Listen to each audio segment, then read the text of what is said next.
Kid discovered a sunken car, but what he saw inside shocked everyone. Max loved flying his drone over Griffin Lake, capturing the beauty of the water. One afternoon, while scanning the lake, he noticed something unusual beneath the surface, a large, boxy shape covered in algae. As he zoomed in, his heart pounded. It was a car. His chest tightened as he moved the drone closer to the car's window. The glass was cloudy, and algae covered the doors. For a brief moment, something inside seemed to move. The sight made his hands tremble. The car had been underwater for years, but something didn't feel right. Feeling uneasy, Max saved the footage and rushed home. As soon as he stepped inside, his mother, Nancy, saw his panic. He quickly showed her the video, and her face went pale. Without hesitation, she grabbed her phone and called 911. A police officer arrived and reviewed the footage. His face turned pale as he realized what was inside. There were no reports of a missing car in the area, but the discovery could not be ignored. The police decided to investigate further.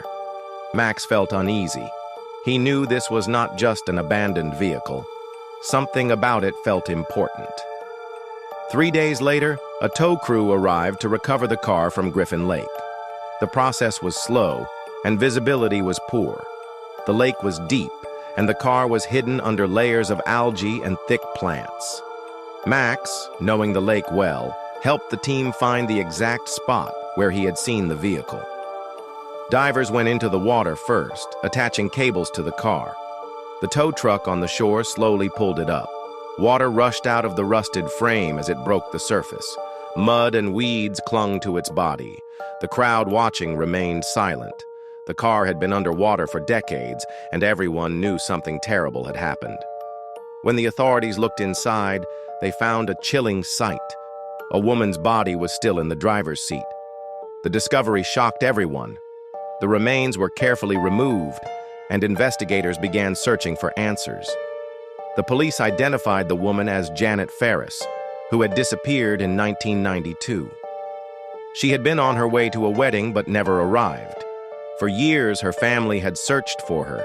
They had put up missing person posters, called hospitals, and asked the police for updates, but no one had ever found a clue, until now.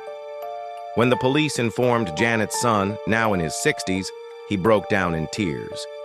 He had spent years wondering what had happened to his mother. Now, he finally knew the truth. The discovery was heartbreaking, but it also brought closure. The media quickly picked up the story. News channels covered Max's discovery, and reporters wanted to know how he had found the car. The police praised him for his quick thinking.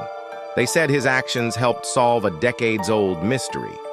Max never saw himself as a hero. He had simply been flying his drone like any other day. But his discovery changed lives. A family that had waited for answers for years finally got them. Even the smallest actions can lead to something much bigger.